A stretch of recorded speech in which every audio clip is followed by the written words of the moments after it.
قال النبي صلى الله عليه وآله وسلم রাসূল করিম সাল্লাল্লাহু আলাইহি ওয়া আলিহি ওয়াসাল্লাম একজন সাহাবীকে একটি আমল শিখাবেন।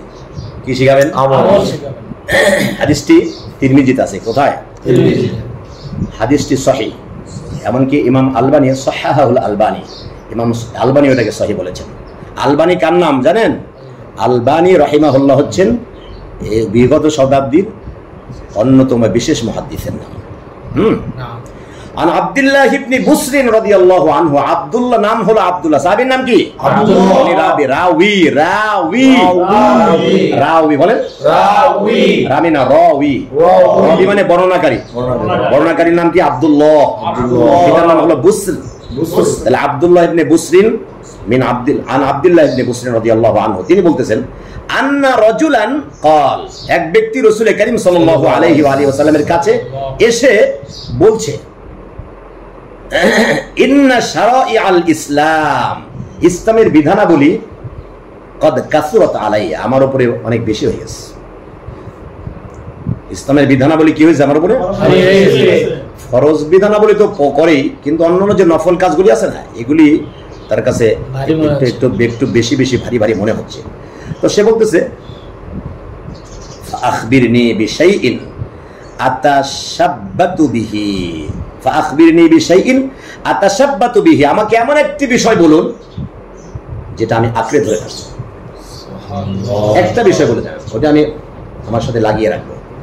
ক্বাল, তখন রাসূল করিম সাল্লাল্লাহু আলাইহি ওয়াসাল্লাম বলেন, লা ইয়াজালু লিসানুকা রাতবাম মিন যিকরিল্লাহি আযজা ওয়া জাল, তাহলে শোনো, তুমি তোমার জিহ্বার উপরে সবসময় আল্লাহর জিকির রাখো।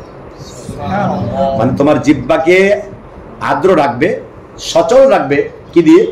জিকির দিয়ে, জিকির।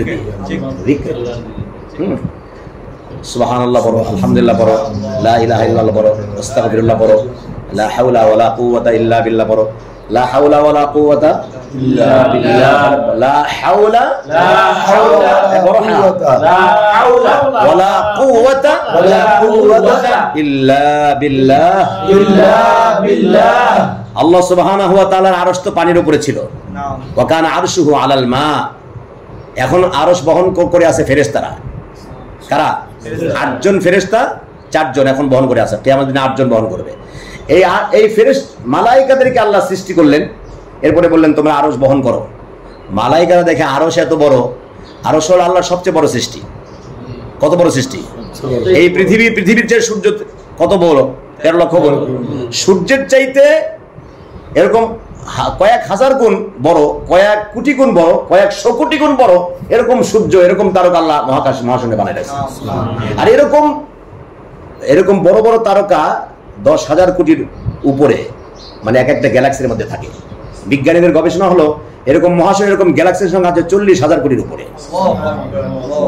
এইগুলি সব প্রথম আকাশ দিয়ে আল্লাহ ঢেকে রাখছে।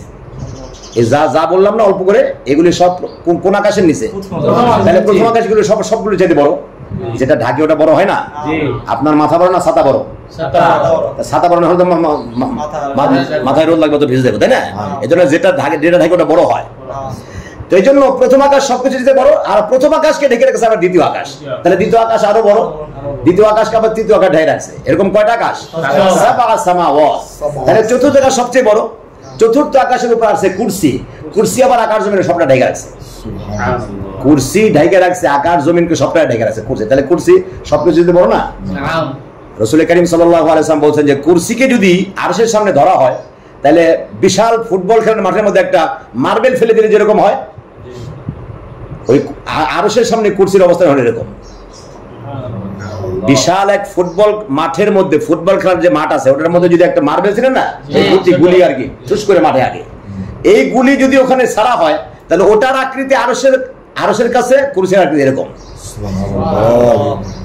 এটা হলো মহান। তাহলে মহান আল্লাহ, এটা আল্লাহ নিজেই বলছেন আরশুন আযীম, রব্বুল আরশিল আযীম না? তাহলে আরশ কত বড়? এটা মহান আল্লাহই জানেন। সুবহানাল্লাহ।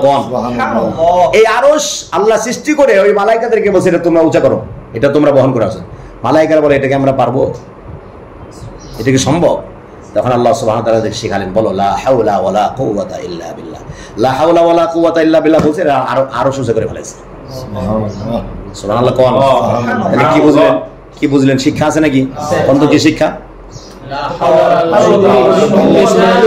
লা হাওলা ওয়ালা কুওয়াতা ইল্লা বিল্লাহ জিকির করলে আল্লাহ কঠিনকে সহজ করে দেন, শক্তিমত্তা দিয়ে দেন। মারাত্মক কঠিন কাজ ওইটা আল্লাহ আপনার জন্য সহজ করে দেন। কোন কঠিন কাজ অথবা কোন কঠিন ব্যক্তি কোন মানে আপনাকে আশঙ্কা হচ্ছে এই কাজটা আমার জন্য অসম্ভব, অথবা এই লোকটা আমার সাথে জুলুম করবে, আপনি বলেন লা হাওলা ওয়ালা কুওয়াতা ইল্লা। লা হাওলা হাওলান মানে শক্তি, কুওয়াতা মানে ক্ষমতা।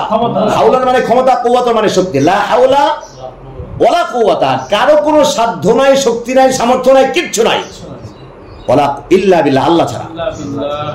তা আল্লাহ তাআলা আপনার শত্রুর শক্তিটুকু সিজ করে নিয়ে নেয়, এই কথা বললেন, বুঝছেন তো? সুতরাং লা হাওলা ওয়ালা কুওয়াতা ইল্লা বিল্লাহ এটাকে মুখের মধ্যে রাখতে হবে, ঠিক আছে? মহান আল্লাহ সুবহানাহু ওয়া তাআলা আমাদেরকে আমল করার তৌফিক দিন।